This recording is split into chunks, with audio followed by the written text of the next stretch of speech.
소장을 제출하면 법원이 피고에게, 그러니까 원고는 자기가 소장을 만들고 용어로는 소장 부본이라고 그래요. 부본, 똑같은 거 부본을 하나 더 법원에 제출을 하는 거예요. 그러면 소장 그 원본에 해당하는 것은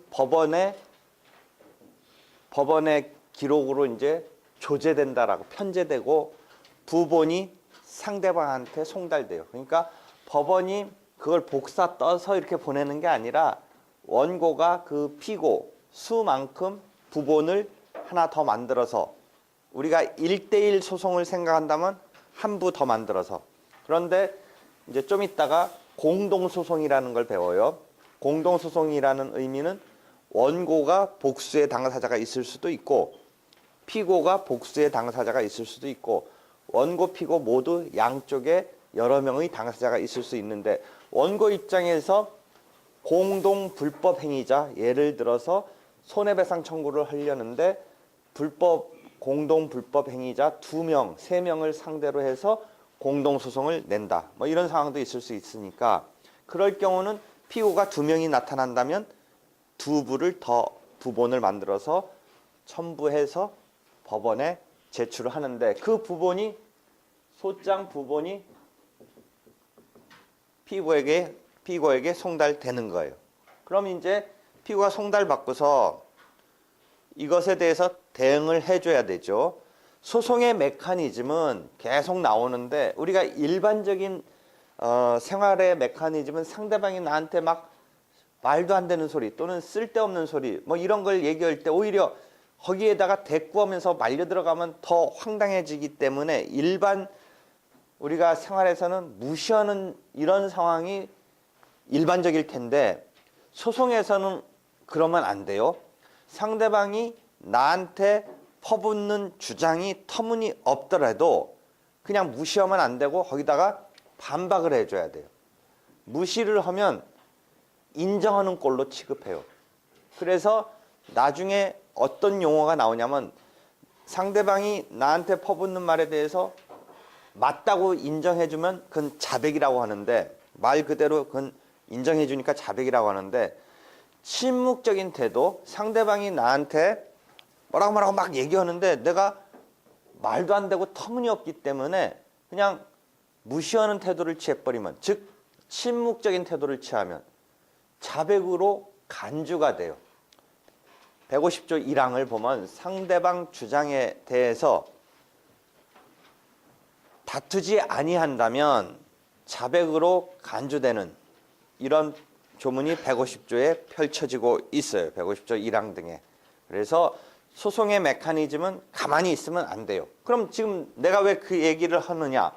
이렇게 상대방이 나한테 어쩌고 해서 1억 원을 갚아라 라고 나한테 지금 청구가 들어왔으면 내 입장에서 그 1억 원이 터무니없다, 즉 터무니없다라는 생각에 뭐 예를 든다면 빌린 적이 없다 부터 저번 때 얘기했듯이 빌렸는데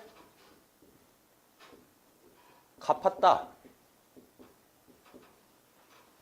빌렸는데 시효가 완성됐다, 이런 등등의 얘기를 펼칠 거예요. 뭐 그 밖에 뭐 예도 있겠죠.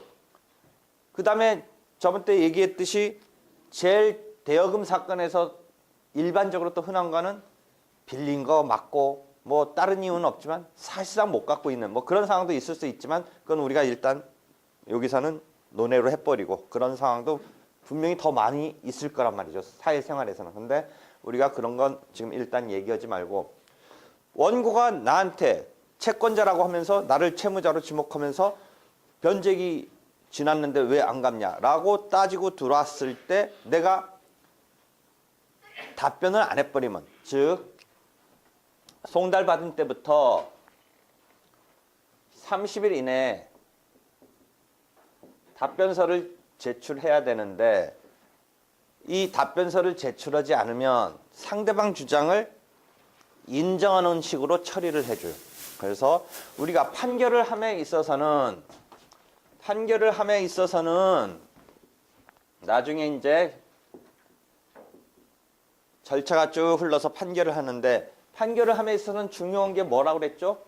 뭐를 열어야 된다고 그랬죠? 반드시 변론을 열어야 된다는 134조 필수적 변론의 원칙, 뭐 이런 이야기를 해줬는데, 이 변론에 가서 가타부타 네 주장이 맞는지 내 주장이 맞는지 원고 주장이 맞는지 즉 피고 주장이 맞는지를 들어보고서 판단자인 법관이 판단을 즉 판결을 내리는 건데, 답변서를 30일 이내에 안 내면 잘못하다가는, 반드시 그런 건 아닌데 잘못하다가는 이런 변론을 열지 않고 그대로 원고 승소 판결을 할 상황으로 전개될 수도 있어요. 그래서 256조를 보면 30일 이내에 답변서를 내라. 그 다음에 257조를 보면 무변론 판결이라고 그래서 무변론 판결, 한자로 이렇게 압축해서 써놨는데 변론 없이 판결을 할 수가 있어요. 그 말은 피고가 원고의 소장을 송달받고 그것에 대해서 뭔가 가타부타 억울하다라는 취지 등의 어떤 답변서를 내주어야 되는데, 답변서가 30일 이내에 안 나오니까 법원이 원고의 주장을 피고 네가 인정하는 그런 상황이라고 판단을 할 수도 있다는 거죠. 그래서 변론조차 열지도 않고, 변론이라는 공개된 법정에서 쌍방심리 등의 그런 장면을 열지도 않고 곧바로 원고 승소 판결을 할 수도 있다라는 거죠. 그렇죠? 그렇게 되면은 지금 피고 입장에서는 답변을 안 한 것이 원고 주장을 그대로 인정한 이런 상황으로 들어가는 그런 지금 취급을 당하는 거죠. 그러니까 소송에서는 실제 우리가 펼치는 일반적인 생활에서의 상대방 주장이 터무니없더라도 무시하면 안 되고 꼬박꼬박 답변을 해 주어야 된다라는 원리가 작동하고, 그런 답변을 안 해주면 침묵적인 태도는 소송에서는 자백과 같은 취급을 한다. 즉 자백 간주해준다. 자백으로 간주한다. 이런 용어를 쓰는 거예요. 옛날 용어로는 자백으로 의제한다. 뭐 이런 의제라는 말도 썼는데, 하여튼 자백 의제, 자백 간주 이런 취급을 하기 때문에 30일 이내에 답변서를 내야 돼요. 물론 법원이 반드시 그렇게 변론 없이 무변론 판결을 해야 되는 건 아니지만 그런 가능성으로 갈 수 있다라는 거죠. 하여튼 30일 내 답변서를 제출해야 되는데, 다만 이 송달을 받고, 그럼 이 송달이라는 되게 실무적인 용어를 쓰는데, 송달은 뭐냐면 뭐 이렇게 전달되는 거예요. 전달되는 건데, 요새는 여러분은 이제 이 기술 문명이 발달했으니까 전자송달이라고 그래서 이메일 비슷하게 송달하는, 온라인으로 송달하는 뭐 이런 지금 단계까지는 갔는데, 하여튼 이 송달이라는 것은 내 주장을 상대방한테 전달하는 요 과정인데, 어떤 내 서면을 상대방한테 전달하고 내 서면에 담긴 주장을 전달하고 하는 과정인데, 이 송달이 어떻게 이루어지냐면 우편물 같이 이렇게 직접 전달해주는, 그게 전통적인 거예요. 실제는 우편물 배달하는 그건 아니지만 그런 식으로 직접 그 서면을 건네줘서 그 사람이 받도록 해주는 교부 송달이 원칙이에요. 교부 송달, 직접 건네주는 거예요. 그래서 다만 그걸 우편 집배원이 이렇게 우편물처럼 가지고 가서 사인 받아서 전달해줬다라고 등기 우편처럼 하는 이미지로 생각하면 되는데, 그런 과정을 지금 교부 송달로서 우리가 의미를 알고 있으면 일단은 그런 정도의 이해를 하면 되는데, 상대방한테 직접 건네주려고 가서 우편 집배원이든 이렇게 뭔가 서류를 전달해 주려는데, 그 송달 받을 사람의 주소를 안다는 전제에서 갖다 주는 건데, 그 사람 주소로 생각했던 곳에 그 송달될 서류가 갔는데 그 사람이 거기에 살고 있지 않다. 주소만 그렇게 올려놓고 그다음에 돈을 못 갚을 정도의 이런 상황에서 흔히 우리가 볼 수 있는 건 속된 말로 잠수 탄다라고 하듯이 그 주소 자체가 어디서부터 막 끊기는 거예요, 이 사람이. 이 사람 소재지가 잘 모르는 거예요. 마지막 최후 주민등록 올라갔던 데 가봤더니 이 사람 거기서 주소는 그렇게 돼 있는지 모르지만 안 살고 어떤 딴 사람이 산다든지 뭐 이런 거예요. 그래서 더 이상 이게 추적을 못 해요. 전달을 하기 위해서 주소가 더 파악이 못 돼요. 그러면 재판을 진행할 수가 없어요. 실제 되게 곤혹스러운 상황인데 그럼 그때 어떻게 해야 되느냐? 이 사람한테 이 서류가 보내져서 재판이 진행돼야 되는데 그 단계가 지금 스톱되고 있어서 재판을 그럼 진행할 수가 없겠는가의 단계에서 교부 송달이 이루어지기가 힘들면 어떤 용어를 여러분들이 들어봤는지 생각해 보면 공시송달이라는 방법을 쓰게 돼요. 그럼 공시송달은 뭐 한 조문은 190 몇 조 정도의 조문이 있는데 느낌상 뭐겠어요? 공시. 옛날에는 법원 게시판에 너한테 이런 서류를 보내야 되는데 네 주소가 어디서 끊겨가지고 도저히 못하고 있으니까 너한테 지금 전달돼서 가야 되는 문서를 내가 갖고 있으니까 법원 측이 법원 사무관이 너 그런 줄 알라 라고 게시판에 딱 붙이는 거예요. 지금은 이제 과학기술 문명이 발달했으니까 대법원 사이트 가면 거기에 홈페이지에 이렇게 공시해 놓고 있어요. 그러니까 공시송달이라는 그런 최후적인 이런 송달 방법으로 절차를 진행하기 위해서 송달의 종류로서 그런 방법이 쓰여요.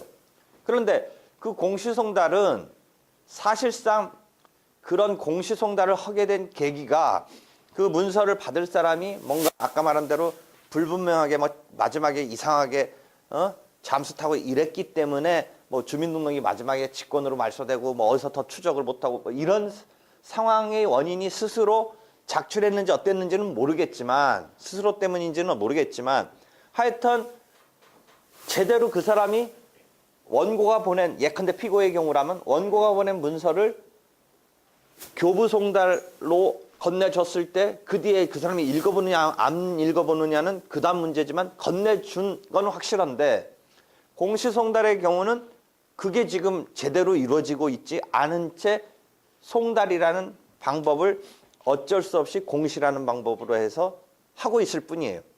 그러니까 이게 공시송달로 송달이 만약 됐다고 치면 30일 이내에 답변을 하라라는 이 무변론 판결적인 상황에 가는 것이 사실상 그 받은 피고로서 공시송달로 받았다면 응대하기가 그런 상황이 쉽지가 않은 거죠.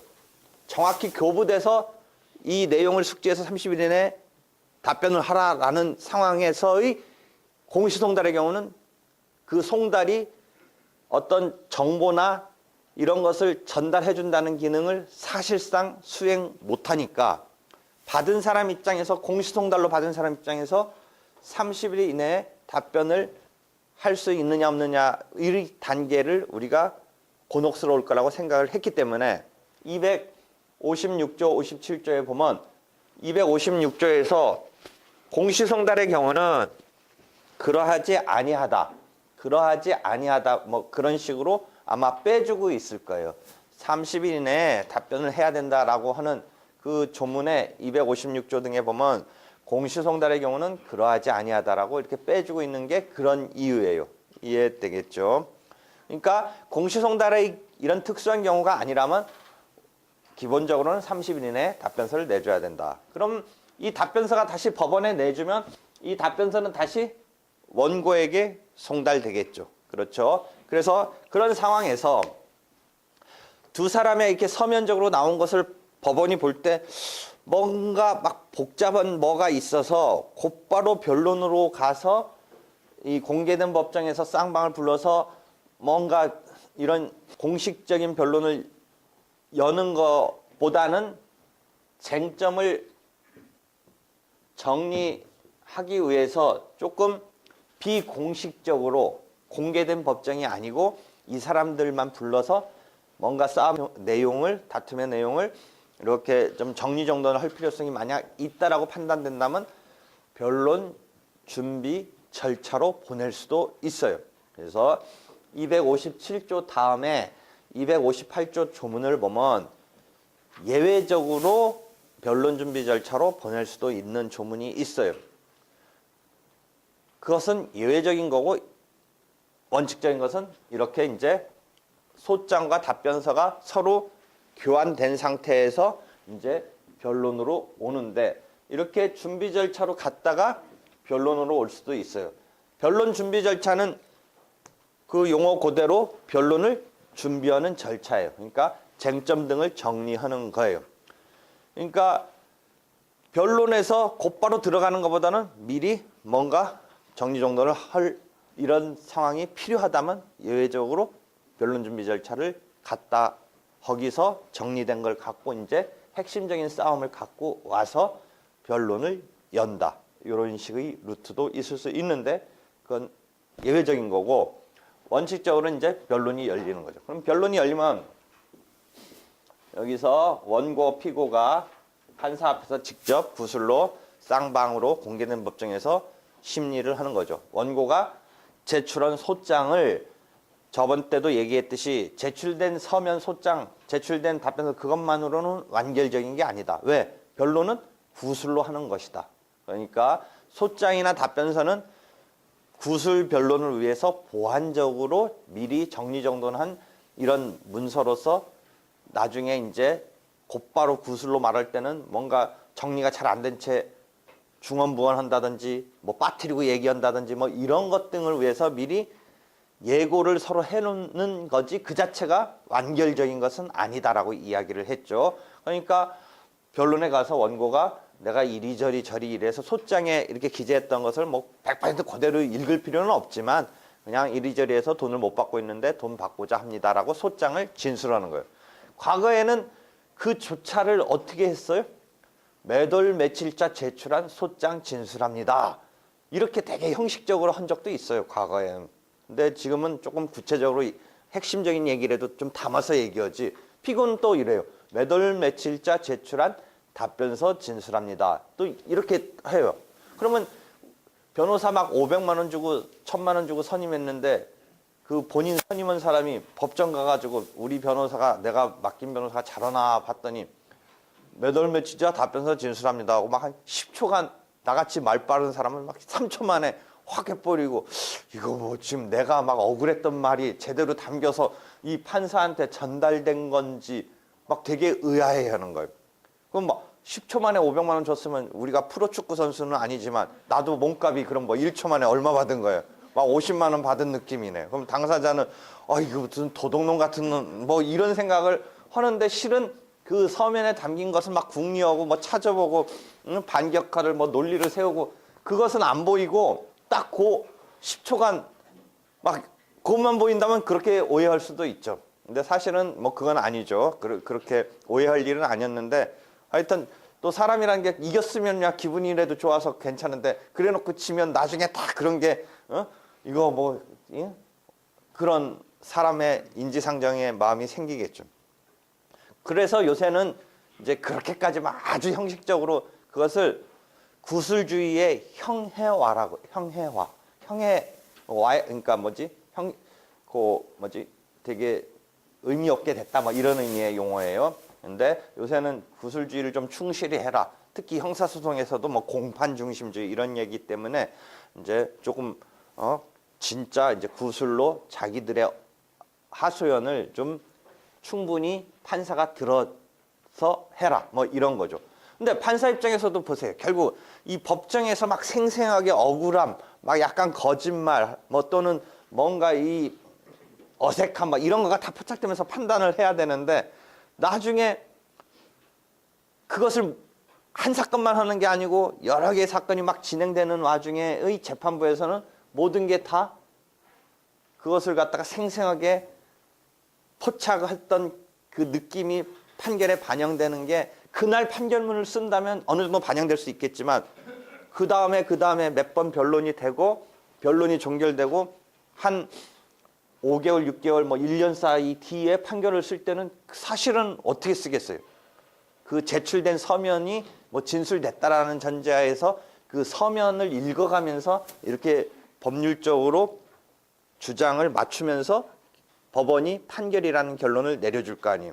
그러니까 서면주의가 이제 구술주의를 형해화해서 그렇게 쓰일 수밖에 없는 한계는 있지만 그래도 가급적으로 그러니까 이 기억이 직접 구술 심리의 기억이 생생할 때 판결을 해주기 위해서는 형사소송에서는 공판을 중심으로 하라는 거고 우리 민사소송에서는 그 용어가 뭐가 있어요? 집중심리주의라는 용어를 쓰는 게 오늘 해서 오늘 마무리가 변론이 종결될 수 있다면 증인신문한 그 과정이 막 생생하게 지금 이미지 되면서 증인이 막 그 부분에서는 좀 뭔가 어색하게 말을 더듬었다든지 거기서는 증인이 조금 땀을 흘렸다든지 뭐 이런 것까지 딱 포착을 해서 그 진실 여부에 대해서 판단을 내리는데 그게 오늘 변론기일에 종결이 안 되고 다음하고 뭐 두 번, 세 번만 지나면 여러분이 변론이 속행이 된다라는 개념을 내가 가르쳐 줬는데 변론이 속행되면 오늘 하다가 마무리됐으면 내일 또 하느냐? 그건 아니에요.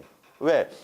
여러 접수된 사건이 어떤 재판부가 딱 한 건씩만 이렇게 하는 게 아니라 접수된 게 이렇게 접수되는 식으로 배분이 되니까 그 어떤 특정한 재판부가 몇십 건의 사건을 지금 이렇게 진행하고 있는 건데 오늘 한 게 마무리 안 돼서 다음에 곧바로 하느냐.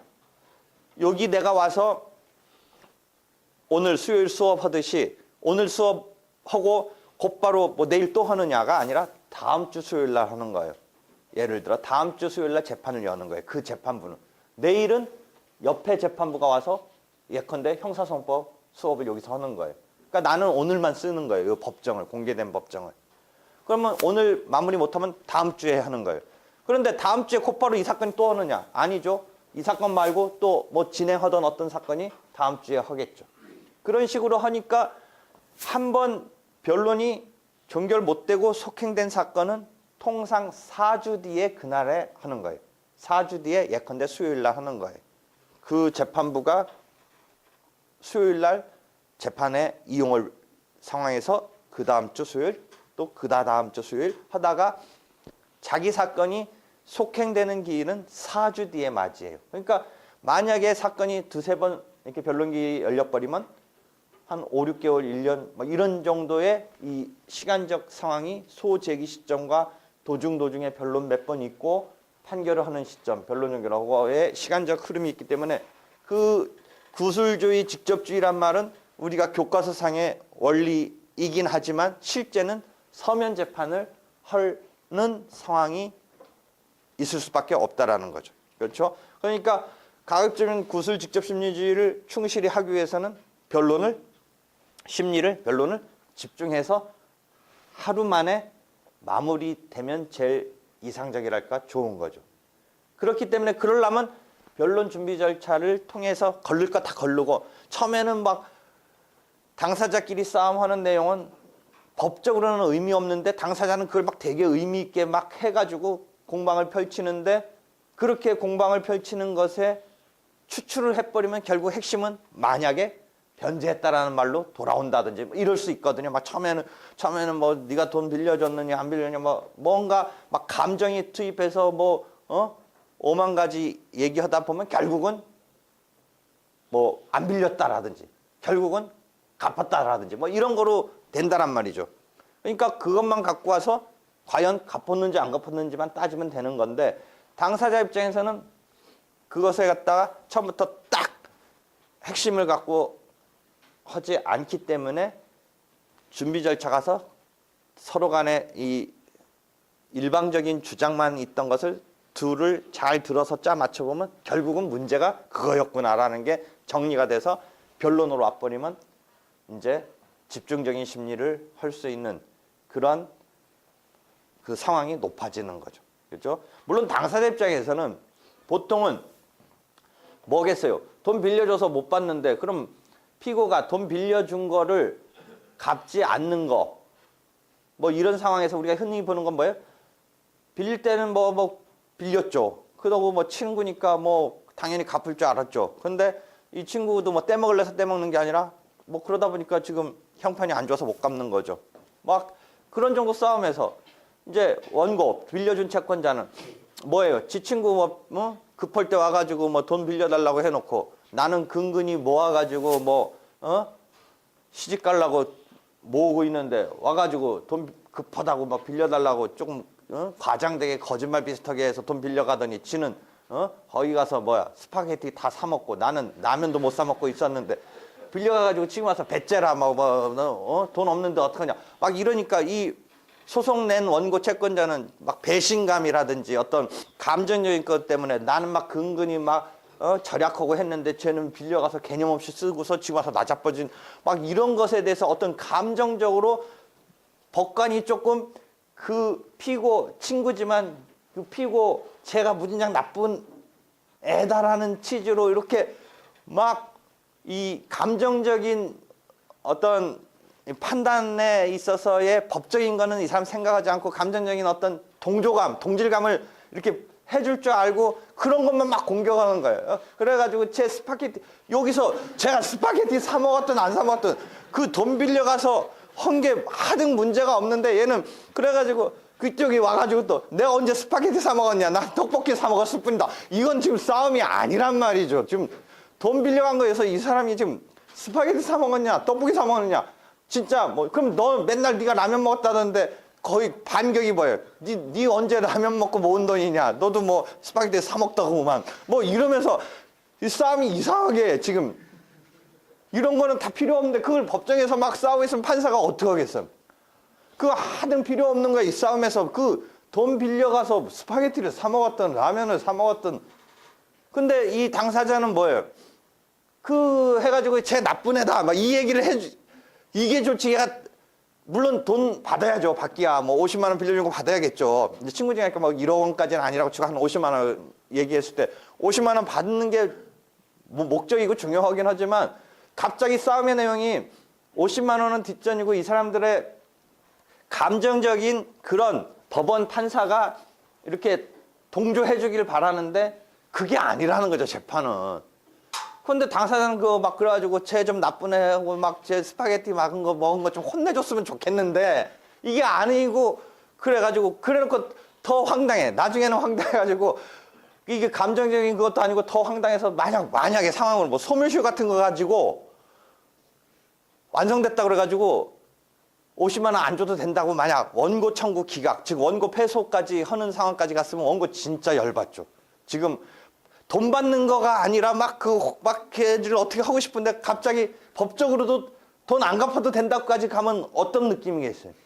그렇게 되면 갑자기 석궁이 생각나지 그러면 그렇게 되면 뭐 그지 석궁이 생각나잖아 그렇게 되면 석궁 안 생각나겠어? 지금은 이제 상대방도 아니고 누구야 법원에 대해서 석궁이 생각나잖아 우리가 석궁 응? 그렇게 되는 거야 상황이. 그러니까 실제 사건은 뭘 따지면 되는 거야. 돈 빌려줬느냐 안 빌려줬느냐 따져야 되는데 당사자는 꼭 그런 거는 아니라는 거지. 그래서 그 재판부가 그 당사자의 그런 것을 잘 헤아려 줄 수 있는 판사면 되게 훌륭한 판사야. 그러니까 우리가 법적인 지식과 이런 거로는 뭐 최고의 사람이지 이 법관이라는 사람은 우리나라의 어떤 그룹 중에 도덕성이나 어떤 인간적인 품성에서 최고인 사람인 건 맞아. 성실성, 꼼꼼함, 뭐 어찌저찌 막 하긴 하지만 그래도 최고의 그런 사람인 것 같아. 그건 맞는데 거기다가 한술 더 떠서 어떤 인간적으로 그런 것을 그 부분에 대해서는 판사도 모든 경우가 그렇지 않거든. 뭐 짜증이 나지. 뭐 그 쓸데없는 얘기를 지금 하고 있는 거야. 와가지고 지금 바쁜데 내가 이 사건 말고 또 딴 사건도 있고 그 중요한 거 아닌데 그래가지고 좀 그만 좀 말하세요. 그거는 별로 이 사건이 아닙니다. 아니면 하다가 아이고 거기 앞에 변호사한테 가가지고 좀 어떻게 해갖고 오세요. 막 이럴 수밖에 없는 거지. 그런데 판사 중에는 그런 인간적인 품격까지도 갖춘 사람이 있어. 그래서 그걸 다 들어주는 거야. 자기가 다 들어줘. 그 진짜 훌륭한 판사. 당사자가 원하는 건 사실은 비효율적이고 비능률적이지만 핵심을 말하는 게 여러모로 좋은 거지만 당사자 입장에서는 아까 그런 하소연을 들어주기를 법원이 그것까지 다 헤아려 준다라면 진짜 당사자는 감복을 하는 거죠. 근데 그건 인간의 성품인데 남의 얘기를 이렇게 차분히 들어주는 사람은 진짜 인간적으로 법적 지식 말고 인간적으로 그런 판사도 있어. 그런 판사는 참 좋은 판사야. 근데 좋은 판사가 다 대접받지는 않으니까 그 사람은 업무상은 무능할 수가 있어. 생각해봐. 그렇잖아. 빨리빨리 탁탁탁 처리하고 하는 사람이 더 능력 있지 뭐. 그렇잖아. 어? 그러니까 그런 여러 가지 장단점은 있는데 그게 당사자 얘기를 잘 들어주는 판사도 있어. 근데 뭐 딱 기계적으로만 하는데 기계적으로 하는 정도에서 이제 더 나가서 뭐야? 막 조금 신경질 부리고 그러다 보면 막 말이 나오는 거야. 막말이 나오는 거야. 최근에도 어떤 판사가 무슨 무리를 빚었어. 어떤 초등학교밖에 안 나온 남자가 부인이 대학교 나온 부인을 얻어서 뭔가 심리하다가 뭐라고 막말을 했어. 어? 마약 먹여서 결혼했냐고 그랬잖아. 그게 판사가 할 말은 아니잖아. 물론 전후좌우가 뭐가 있었는지 모르지만 하여튼 전후좌우를 잘라도 그건 좀 할 말은 아니지. 마약 먹여서 결혼했냐라고 할 말은 아니잖아. 그치? 그러니까 그 법정에서의 판사도 인간이기 때문에 막 짜증이 나는 상황이 있단 말이지. 그래도 그걸 현명하게 이렇게 해야 되는데 폭발을 해버린 것 같아. 이런 변론에서의 구술, 직접 이런 쌍방, 그다음에 공개 뭐 이런 심리 원칙이 지금 여러분한테 이미지를 주려고 이야기를 했는데 그래서 변론이 이제 열렸어. 변론이 열려가지고 이제 소장을 진술합니다의 내용인 뭐 어쩌고저쩌고 돈 빌려줬는데 못 받고 있다. 피고가 답변을 하는데 피고의 답변은 뭐가 있다고 그랬지? 기본적으로는 빌린 적 없다. 그다음에 빌렸는데 갚았다. 빌렸는데 갚았다는 뭐가 있어? 빌렸는데는 어떤 의미야 지금? 자백을 한 거야. 소비대차 계약 사실에 대해서 자백한 거야. 그럼 자백한 거는 증거에 의해서 증명할 필요가 있다 없다? 없어. 물론 빌렸는데 말고 빌린 적 없다라고 했는데 원고가 차용증 등으로 빌린 것을 증명을 하는 단계로 가니까 그 다음에 처음에는 빌린 적 없다. 그 다음에 가정적으로 해. 설사 빌렸더라도 갚았다. 이런 식으로의 답변도 있을 수 있어. 그때는 자백한 건 아니지. 빌리지 않았다라고 하고 그 다음에 설사 빌린 것으로 되더라도 갚았다. 뭐 이런 식으로 나가는 건 자백한 건 아니지. 그러니까 지금 빌렸는데 갚았다는 빌렸는데 부분은 인정한 거야. 자백한 거야. 그 다음에 갚았다가 변제니까 이 변제에 대해서 다시 원고가 뭐라고 답변하겠어. 그러니까 반대 측에서 이야기를 하겠어. 변제 받은 적이 없다. 네가 준 돈은 딴 거 갚은 거다. 뭐 이런 취지로 얘기하면 변제 항변에 대해서 피고의 변제 항변에 대해서 원고가 부인한 거지. 원고가 부인한 거지.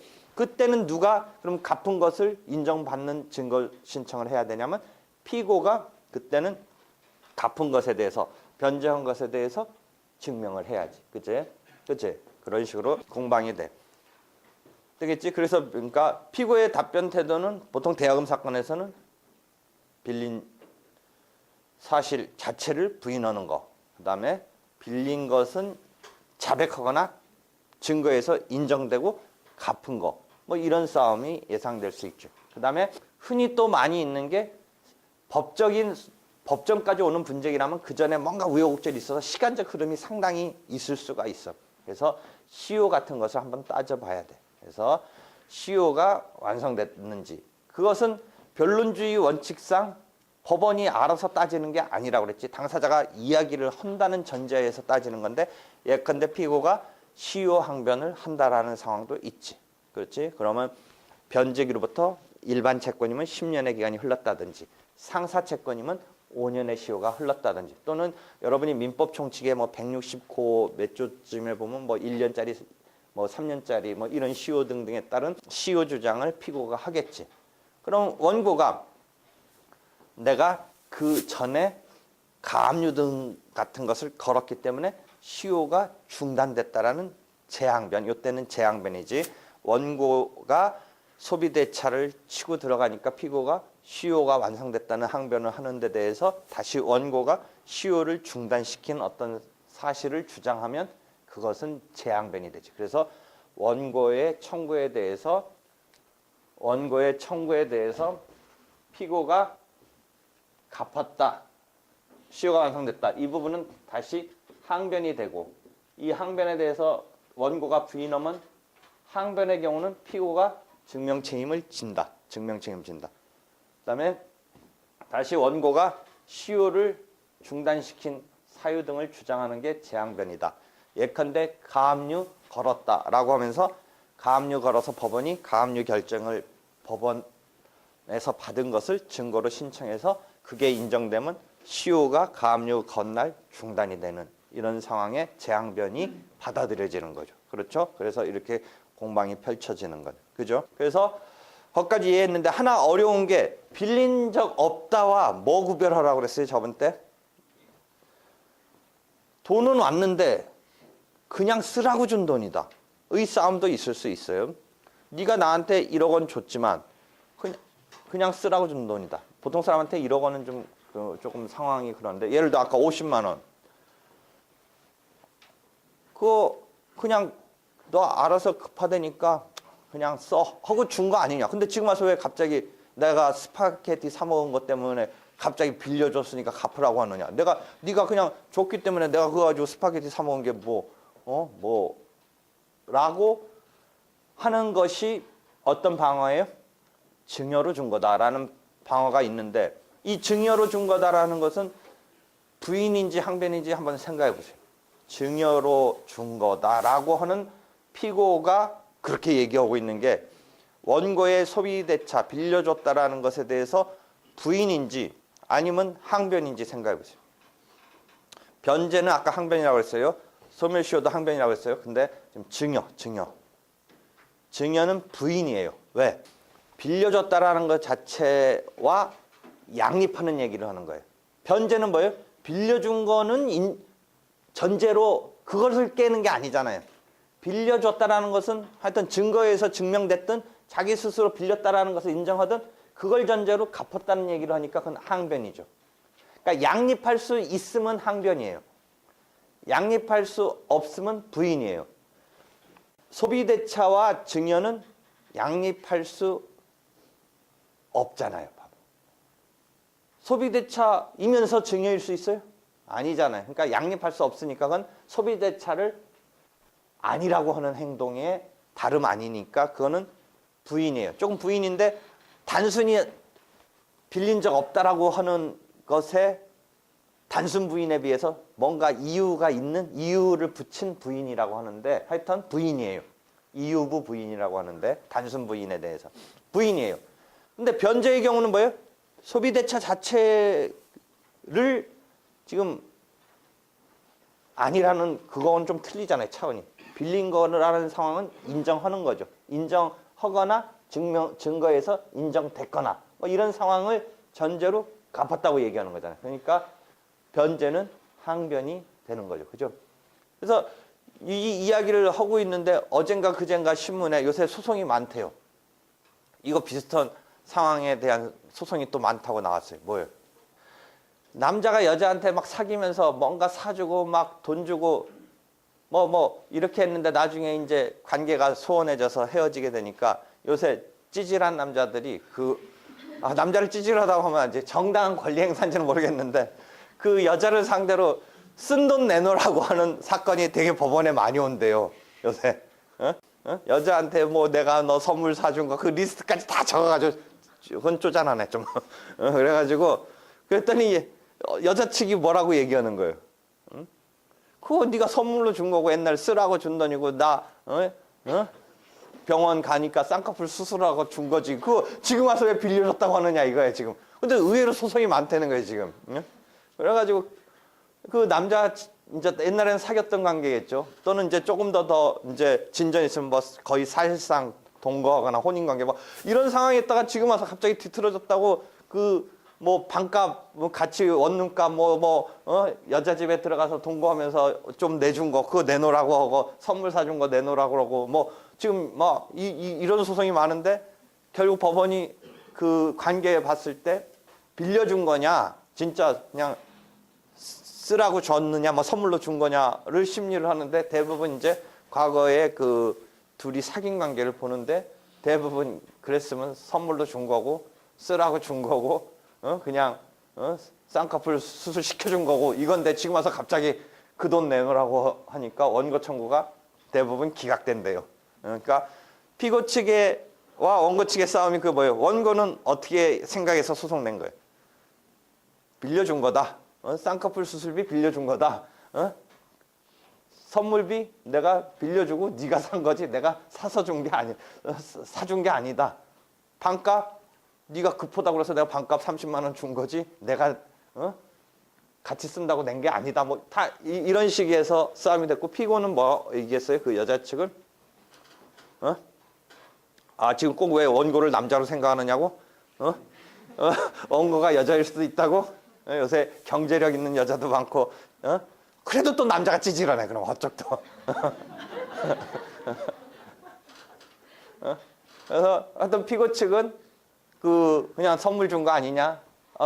쌍꺼풀 수술을 하래서 이뻐지라고 해서 준 돈인데 지금 시켜준 건데 지금 와서 왜 빌려줬다고 하냐? 뭐 이런 싸움에서 여자는 증여 얘기를 하는 거죠. 그게 그 사람들이 증여라는 그런 개념을 뭐 정확히 묘사는 못하지만 법률적으로 이 구술은 못하지만 상황적으로 증여적인 상황을 얘기하고 있는 거죠. 그렇죠? 그런데 대부분 이제 원고 청구가 기각이 되고 있다. 뭐 그런데 그 얘기에서 피고의 방어는 그 부인이죠. 항변이 아니라 지금 그런 선물로 준 거 아니냐. 네가 그냥 수술하라고 해서 내가 뭐 그냥 이뻐 보이려고 네가 뭐 수술비 준다고 해서 한 거지. 뭐 이런 식에서 그게 다 부인이라는 거죠. 항변이 아니죠. 그런 상황은 이해되겠죠. 그래서 변론에서 막 그런 공방을 펼치고 그것에 의해서 자백되거나 자백으로 간주되는 것은 288조에 불요증 사실이라고 그래서 더 이상 증명할 필요가 없어요. 형사사건은 틀려요. 자백 같은 게 있어도 보강법칙이라고 해서 증명돼야 되는데 민사사건은 사적자치의 사법의 기본 원리에서 출발하기 때문에 소송 절차에서도 그대로 사실 인정의 기초로 하는 거예요. 다툼이 없기 때문에 자백 간주되는 것까지 포함해서. 그럼 증명 필요한 것은 부인의 경우요. 부인의 경우에 증명이 필요한데 만약에 답변 태도 중에 이런 게 있어요. 친묵도 아니고 부인도 아니고 모르겠다. 그것을 부지라고 그래요. 부지. 모르겠다. 부지는 부인급으로 취급해요. 부지는 150조 2항에 있을 거예요. 150조 2항.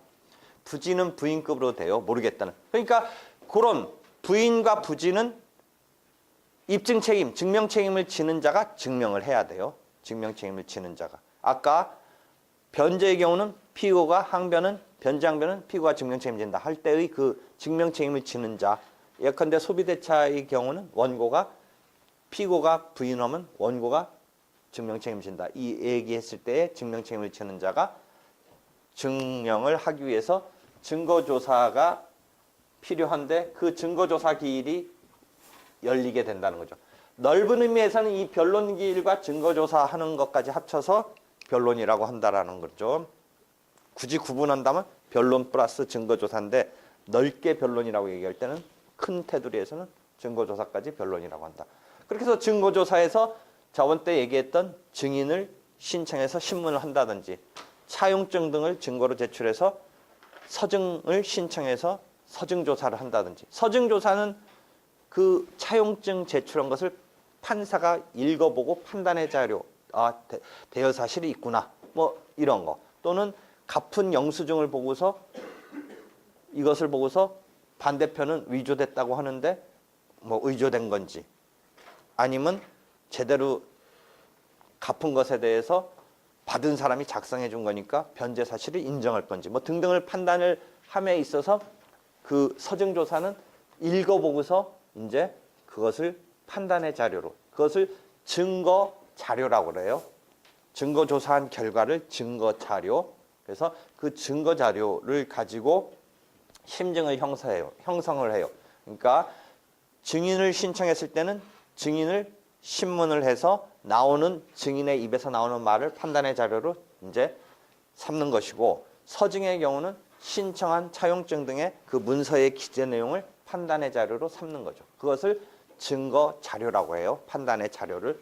그런데 그 심증의 원인이 되는 것은 이 증거 조사한 결과인 증거 자료 플러스 변론 전체의 취지라는 용어를 써요. 변론 전체의 취지. 그러니까 법관의 자유심증인 202조의 심증의 형성의 원인이 되는 것을 증거 원인이라고 그래요. 심증 형성의 원인이 되는 것을 증거 원인이라고 하는데, 그 증거 원인 속에는 증거 조사한 결과인 증거 자료와 플러스 변론 전체의 취지. 그러니까 증거 자료보다 증거 원인이 넓은 개념이네요. 증거 원인 속에 증거 자료 플러스 변론 전체의 취지. 그러니까 변론 전체의 취지는 그냥 변론에서 일어나고 있는 이런 상황을 이렇게 전체적으로 파악해서 자기 판단에 가미해서 이렇게 쓴다라는 의미에서 증거 원인이 되는데, 증거 자료는 증거 조사한 결과니까 증인 신문했다든지 한 결과, 감정인의 감정 결과, 이런 게 증거 자료가 되죠. 그죠? 서증 조사한 결과, 이런 게 증거 자료가 되죠. 그래서 증거 자료 플러스 변론 전체의 취지를 가지고 심증 형성의 원인을 삼아서 이제 심증을 형성을 해요. 그래서 대여 사실이 인정된다. 아니다. 증여적인 성격이다. 그 다음에 빌렸다, 갚았다, 변제했다라는 심증이 형성된다.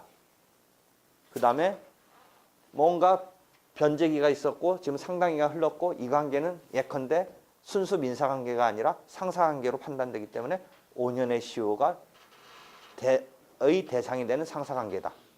다만 상사관계가 정해졌을 때 5년의 시효를 적용하는 것은 법률의 해석 적용인데, 그 관계가 순수한 민사관계냐, 그 관계가 상사관계냐, 이런 거는 이제 당사자 간에 펼치고 있는 이런 상황을 자기가 판단을 해줘야겠죠. 그렇게 해서 심증을 형성해서 판단을 내비치는데, 판사도 허까지 갔는데도 이게 그런지 아닌지 모르겠다라는 상황도 있을 수 있어요. 근데 실제는 그렇지는 않고 아니다, 이다 라고 판단을 내리지만 마음속으로는 아니다, 이다의 판단의 과정에는 이런 것 같기도 하고 저런 것 같기도 하고의 어떤 마음속에 그게 있단 말이죠. 그것을 진위불명이라고 그래요. 진위불명. 그렇게 진위불명이 되면 결국 이 판단에 내비칠 때는 아닌 것으로 내비쳐요. 즉 증명 책임을 지는 자가 그 혜택을 못 받는 거예요. 그러니까 이다 아니다로 가야 되는데 뭔가 거기서 망설여질 때 이 판단자인 법관이 증명 책임이 지는 자, 즉 예컨대 대여 사실에 대해서는 원고가 증명 책임을 지는데 대여하지 않은 것으로 판단을 해버린다라는 개념이 증명 책임이에요. 증명 책임을 부담하는 자한테 불이익으로 기착시켜요. 예컨대 변제했다고 얘기하는 것이 인지 아닌지가 판단자가 진위불명이라고 했을 때 변제 안 한 것으로, 즉 피고가 변제 항변에 대한 증명 책임을 지는 것에 대해서 그 사람이 변제 안 한 것으로 기착시켜요. 그런 것을 증명 책임이라고 하는데, 그럼 이 증명 책임의 판단을 위해서는 증명 책임을 지는 자가 누군지 부담하는 자한테가 결정되면서 그 자한테 아닌 것으로 한다라는 개념인데, 그때 증명 책임이 지금 분배가 된 게 예컨대 지금 소비대차 사실에 대해서는 원고가, 변제 사실에 대해서는 피고가, 이 이야기를 했는데, 만약에 지금 불법행위 손해배상 청구 소송은 누가 손해 입은 것을 증명해야 되냐면, 아까 소비대차에 있어서 원고가 기본적으로 소비대차 사실을 증명하고 그 다음에 변제항변 같은 것을 피고가 증명한다, 이 개념처럼 손해배상의 경우는 누가 일단 기본적으로 자기가 피해 입었으니까 너 나한테 물어내라라고 하는 얘기를 해야 될 것 같아요.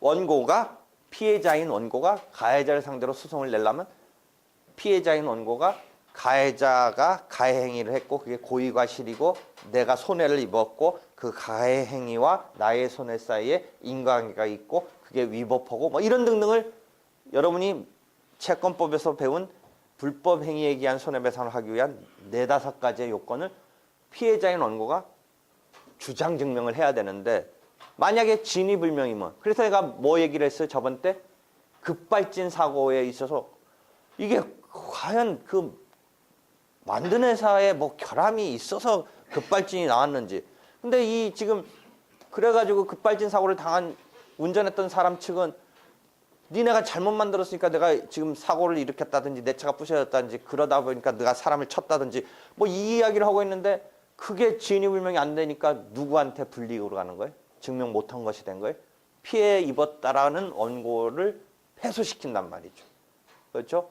그러니까 그런데 이런 급발진 사고 같은 현대형 소송이라고 하는데 여기서는 그럼 전통적으로 피해자인 원고가 증명을 해내라라고 하고 증명이 안 됐다고 패소시키기에는 이런 형태에서는 뭔가 수정할 필요가 없는가라고 해서 증명 책임을 분배를 그런 소송 형태에서는 과연 피해 입었다고 하는 사람이 100%그 인과관계까지를 다 증명해야 되느냐라는 데서 수정을 해서 오히려 그 자동차를 만든 회사가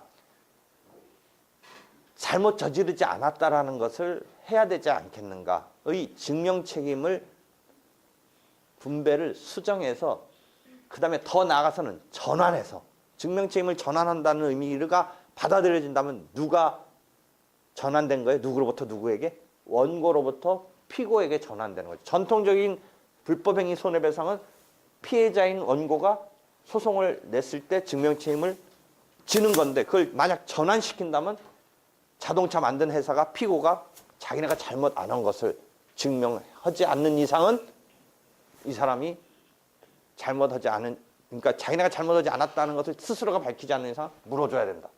예컨대 그런 게 또 뭐가 있어요.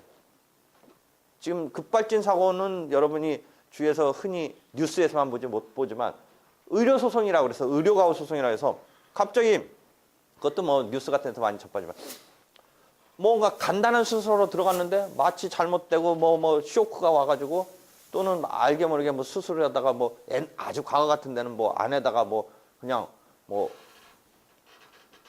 뭐죠 핀셋 같은 거 그대로 뭐 넣고 봉합을 했다든지 뭐 그래서 뭐 그런 거야 뭐 나중에 다시 빼면 되겠지만 하여튼 갑자기 뭐 이렇게 죽을 정도 급은 아닌 무슨 간단한 급의 어떤 수술을 갖다 갑자기 막 심장마비 쇼크 뭐 이런 거로 죽었다고 쳐봐요. 그러면 그 수술실 상황은 알 길이 없는데 우리가 그냥 추론해 볼 때 어떻게 했어요? 그 말이 맞다면 멀쩡하던 사람이 물론 수술 뭔가가 뭐 좀 지금 고치러 들어가긴 했지만 치료하러 들어갔지만 죽을 것까지는 아니었는데 죽었다라고 한다면 그 안에서 이루어진 뭐가 개재된 거 아니냐라고 우리가 정확한 어떤 인과관계를 증명해낼 수는 없지만 그렇게 주장할 수는 있죠. 그렇지만 지금 전통적인 소송을 함에 있어서의 증명 책임은 누가 그 인과관계의 고리고리를 다 증명해내야 돼요? 피해 입었다는 유족 또는 그 죽은 사람 또는 더 심해진 어떤 반신불수가 된 그 피해 입은 원고가 그 인과관계에 그것을 다 증명을 해내야 되는데 그게 안 되면 증명 책임에 의해서 어떻게 돼요? 원고 청구가 기각되는 거죠. 손해배상을 못 받게 되는 거예요. 그럼 그런 의료소송에서 정확히 그 정도만 내가 증명해내면 내가 멀쩡했다. 그다음에 지금 내가 오늘 치료받으러 수술받으러 간 것은 그 생명과는 아무 관계없는 수술이었다까지를 증명하면 누가 나머지는 이제 모면하려면 해야 되느냐? 병원 측이 자기네가 잘못하지 않았다는 것을 증명해내지 못한다면 이것에 대해서는 책임져라 라고 증명 책임을 전환한다든지 증명 책임을 어떤 수정하기 위한 여러 가지 이론적인 그런 설명을 교과서에서 하고 있는 거예요. 그런 의료소송, 좀 아까 말한 제조물 책임소송 등에서는 전통적인 증명 책임의 원리에 의한다면 피해자인 원고가 그 가해 행위와 지금 발생한 손해와 그다음에 과연 그 상대방이 고의가 신뢰했느냐 등등을 다 그다음에 인과관계의 이것을 다 증명을 해내야 되는데 못하면 패소하게 되는 이런 것에 대해서 증명책임을 전환하거나 증명책임을 수정하는 이런 생각 등을 하는 거 그게 책에 이론적으로 담겨 있어요. 실무상은 아직도 원고가 패소할 수밖에 없어요. 제조물 책임 급발진 사고 원고가 패소할 수밖에 없어요. 근데 그 이론 등에 의하면 제조회사가 자기네가 잘못 없다는 것을 밝히지 않는 이상 물어줘야 된다. 의료소송의 아까 같은 이론에 의한다면 의사가 뭔가 수술실에서 잘못하지 않았느냐. 그러니까 니네가 잘못 안 했다는 것을 증명해내지 않으면 이 죽은 것에 대해서 책임을 져야 된다. 뭐 이런 식의 어떤 이론적 적용에 의해서는 가능한 거지만 지금 증명책임과 관련된 실무적 입장에서는 원고가 패소할 수밖에 없다라는 거죠. 그게 증명책임.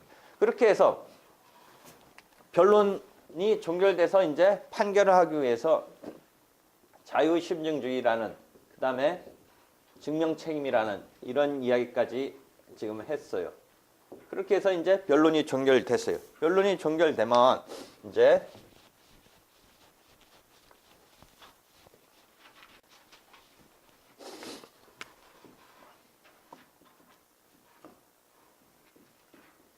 변론이 종결되고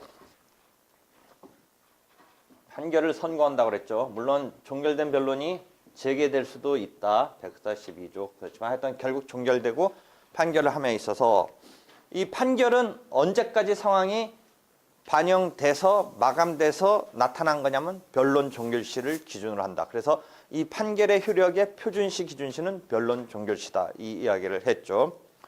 그러면 이 판결에는 이제 오늘은 조금 더 나가서 이 판결은 지금 막 말로 우리가 했는데 원고의 청구가 받아들여지냐 인용, 원고의 청구가 기각되느냐 막 이런 이야기를 막 지금 막 했네요. 원고 청구가 인용되느냐, 원고 청구가 기각되느냐. 근데 실은 소비대차에 따른 대여금 청구에 대해서 1억 원을 갚아야 된다라면 원고 청구 인용이고 변제했다라는 게 만약 받아들여졌다고 친다면 1억 원 갚을 필요가 없으니까 1억 원 청구에 대해서 기각이 되는 것인데 실은 이런 판결을 본안 판결이라고 하는데 그 이전에 본안 느낌 알겠죠? 본안에 관한 판결인데 요 전에 뭐가 있냐면 소송 판결이 있어요. 이 본안은 민상사법의 그 실체적인 것의 공방에 있어서의 판결인데 소송 판결은 소송법적으로 우리가 뭔가를 체크해서 판결이 내려질 수 있는 그 개념인데 소송 판결이라고 해서 말로 해준다면 부적법 각하됐다 이런 말을 여러분이 들어봤을 거예요. 소송이 소가 실체법적인 내용에 따른 원고 청구 인용, 원고 청구 기각이 아니라 저번 때 한번 나왔던 용어인 소의 이익, 예컨대 뭐 항소의 이익 이런 거 얘기할 때 잠깐 나왔는데 소의 이익이 없으면 본안까지 들어가지 않고 그 앞에서 부적법 각하시킨다 이거예요. 그럼 소의 이익이 되게 어려운 말 같지만 분쟁 해결해 줄 필요성이 있겠느냐. 저번 때 항소의 이익 할 때 뭐 설명했어요? 1심에서 완전히 승소한 사람한테는 다시 재심사할 요청할 뭐 그런 필요성을 부여할 필요가 없다라고 했을 때 항소의 이익이 없다. 뭐 이런 이야기 할 때의 소의 이익, 항소의 이익 생각해 보면 이미지를 생각해 본다면 분쟁을 해결해 줄 필요성이 없다. 그럼 소의 이익이 없으면 굳이 원고 청구가 인용되느냐의 그 부분, 기각될 거냐의 부분까지 들어갈 필요가 없어요. 그래서 소의 이익이 없는 경우라면 소송 판결로 부적법 각하시켜요. 소의 이익이 있다 없다 그런 개념이에요. 예컨대 요번은 소의 이익이라는 거 말고 당사자 능력이나 당사자 적격 이런 개념이 앞에서 나와요. 당사자 능력은 민법에서의 권리 능력에 해당해요. 그럼 어떤 경우냐? 권리 능력이 있는 사람은 민법에서 자연인과 법적으로 사람으로 부여한 인격을 부여한 법인이 있어요. 그래서 그 자연인과 법인 이외에 우리가 생각해 보면 동물 같은 자연지물 같은 경우 민법에서 권리 능력이 없듯이 소송에서 어떤 상황이 실제 나왔냐면 도롱뇽이 소송을 냈어요. 물론 도롱뇽이 소송을 내지는 않았겠죠. 누가 냈겠어요? 그 환경단체가 막 터널을 뚫고 막 이러니까 그걸 보호하기 위해서 소송을 뭔가 터널을 뚫지 못하게 하고는 막 이런 소송을 내려고 했더니 원고로서 환경단체가 내려고 했더니 환경단체는 무슨 문제가 있냐면 아까 소외이익이라 해서 분쟁 해결해 줄 필요성인데 그것을 갖다가 주체적으로 보면 당사자 적격 같은 개념이 등장해요. 뉘앙스 알겠죠? 당사자 적격. 그러니까 환경단체가 그런 일 하는 의미는 일반적으로 환경단체가 뭐 직접 뭐 그런 거 막 요청하고 데모하고 하는 건 이해가 되지만 소송에 와서는 그 환경단체가 그 산을 뚫는 것에 대해서 오염되거나 피해가 있는 것에 대해서 환경단체가 적격이 없잖아요. 잘 생각해요. 그 환경단체가 무슨 피해를 지금 입고 있어요. 그 산에 터널이 뚫리고 있어서. 그러니까 환경단체는 하는 취지는 알고 뭐 이렇게 여론을 환기하고 하는 건 다 알겠는데 정식 소송으로 오면 그 환경단체가 원고가 돼서 환경단체한테 그런 청구를 분쟁 해결을 해서 법원이 하면 안 된다는 판결을 환경단체를 원고로 상대로 해서 내려줄 필요성이 없다라는 게 객체를 놓고 소송의 객체적인 측면에서 우리가 소외이익이라고 하는데 주체적인 측면에서는 당사자 적격이 없는 거예요. 그 사람한테. 따지려면 누가 따져야 돼요? 그 터널을 뚫고 막 환경이 오염되고 피해를 입고 파괴되는 것에 대한 어떤 피해 입은 어떤 누군가가 나와서 한다면 당사자 적격이 있는 건데 환경단체는 당사자 적격이 없으니까 이 환경단체가 국립 끝에 어떻게 한 거예요? 내 책을 보고 그랬는지 몰라도 누구를 내세운 거예요? 아, 도롱뇽이 소장을 썼다는 얘기는 아니지만 도롱뇽이 쓸 수 있나? 소장으로 이렇게? 그 환경단체가 썼겠죠. 썼긴 했는데 그 원고위에 누가 나왔어요? 도롱뇽이 나왔어요. 도롱뇽. 도롱뇽. 그리고 자기네가 그 환경단체 이름이 뭐예요? 원고가 또 나왔어요. 자기네가 이제 하면서 분명 그 사람들은 분명히 뭐 몰랐을 리는 없지만 그래도 여론을 환기하려고 그 환경단체 이름이 뭐예요? 도롱뇽의 친구들이에요. 그래서 원고 2에 도롱뇽의 친구들이 등장해요. 도롱뇽. 환경단체 이름이야. 그 다음에 원고 3에 누가 등장해요? 그때 유명했어요. 어떤 스님이 막 단식도 했어요. 그 산속에 있는 절이 등장했어요. 그 산속에.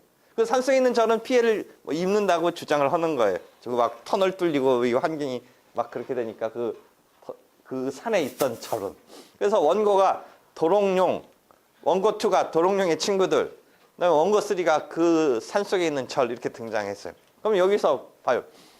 적어도 도롱뇽이 낸 부분은 도롱뇽의 청구 부분은 도롱뇽이 당사자 능력이 없는 거예요. 민법에 권리 능력이 없으니까 당사자 능력이 없어요. 당사자 능력이.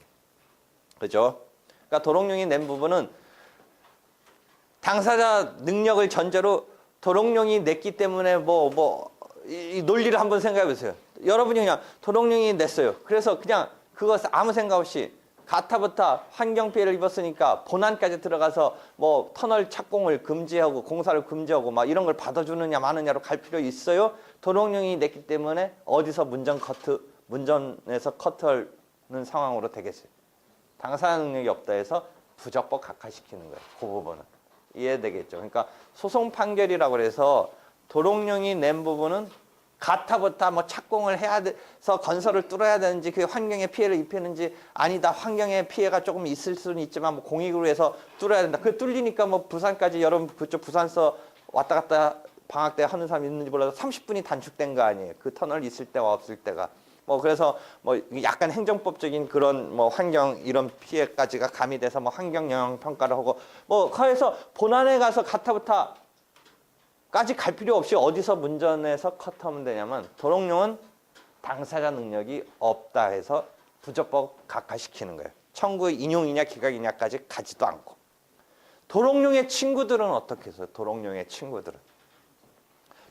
친구들은 여러분이 조금 여기서 지식이 필요한데 민법에서는 권리 능력이라는 당사자 능력에 대칭되는 개념에서 사람과 법인이 당사자 능력에 대칭되는 권리 능력이 있는데 소송법에서는 이 당사자 능력에 물론 똑같이 사람으로서 자연인과 법인이 당사자 능력이 있는 건 당연한데 소송법은 뭐를 하나 더 당사자 능력을 주고 있냐면 민법에서 배운 권리 능력 없는 단체 즉 그 말 자체에서 뭐예요? 권리 능력이 없잖아. 없으면 이쪽에서 그대로 대칭된다면 소송에서 당사자 능력이 없어야 되는데 권리 능력을 갖고 있지 않는 무슨 이유 때문인지 허가를 안 받았다든지 뭐 등록을 안 했다든지 하는 이런 단체라도 권리 능력이 민법에서는 없다고 하지만 소송법에서는 일정한 조직과 뭐 운영 규정과 일정한 독립성이 갖고 있다면 그러한 조직에 대해서 단체에 대해서 법인급으로 법인과 비법인이지만 즉 권리 능력이 있다와 없다지만 이 권리 능력이 없는 비법인의 경우에 일정한 조직체로서의 독립성이 있다면 당사자 능력을 인정해요. 당사자가 될 수 있게끔 하나의 그 그룹이 조직이 이 주체가 될 수 있도록 당사자 능력을 인정하고 있어요. 52조가 민사소송법 52조가 소송법에서 특별히 민사소송법 51조를 보면 권리 능력의 개념을 끌어써서 민법에서의 그 개념으로 당사자 능력을 설정했는데 51조 다음에 52조가 51조를 전제로 해서 52조가 하나 우리가 실체법과 다르게 우리 소송법에서는 민법 너희들이 말하는 비법인 권리 능력 없는 단체라도 우리 측에서는 당사자 능력을 인정하겠다라는 조문이 하나 있어요. 그러니까 다시 돌아와서 도롱뇽의 친구들은 만약 일정한 조직의 규모와 뭐 어떤 운영 규정가 있다면 여기서는 어디는 통과할 수 있어요? 당사자 능력은 통과할 수 있어요. 만약 그런 조직으로서의 독립성이 있어서 환경단체로 인정될 수 있는 어떤 독립성으로 본다면. 근데 그 다음 단계 어디서 여기가 커트당하겠어요? 아까 말한 이 환경단체가 그 산호고는 피해를 직접적으로 지금 이 환경단체가 권리구제를 받을 필요성은 없는 거예요. 그러니까 당사자 능력은 있지만 어디서 걸려들어서 문제가 되냐면 당사자 적격이 없어서 그 의미에서 거기는 부적법 각하된다. 부적법 각하.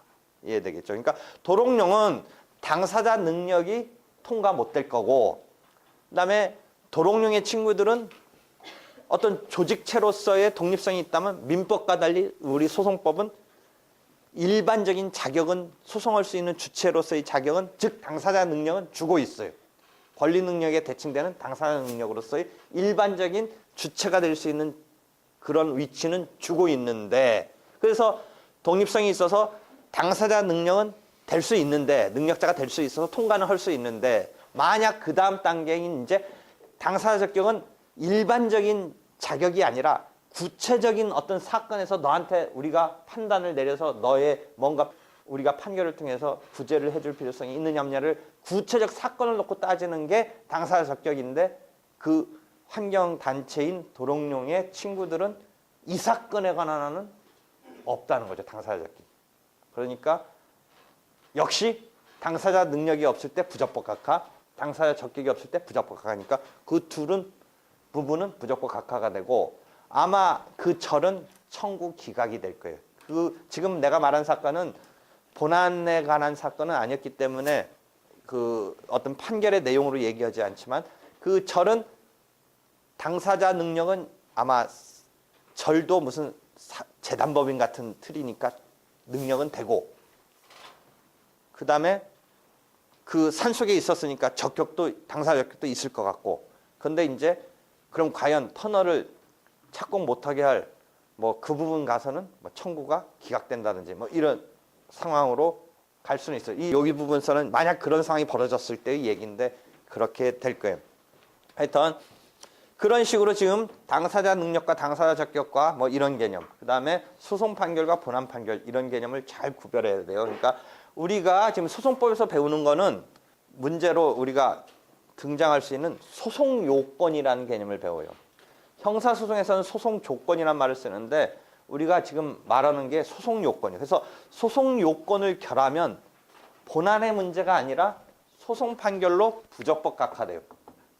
부적법 각하시키는데 이 소송 판결에 체크가 되고 있는 그 개념을 소송 요건이라고 하는데 이 소송 요건이 지금 그 객체로서 나타나는 소송 요건이 좀 아까 말한 소의 이익이고 주체로서 나타나는 소송 요건은 지금 말해준 예컨대 당사자 능력, 당사자가 능력이 있을 것, 당사자가 적격이 있을 것.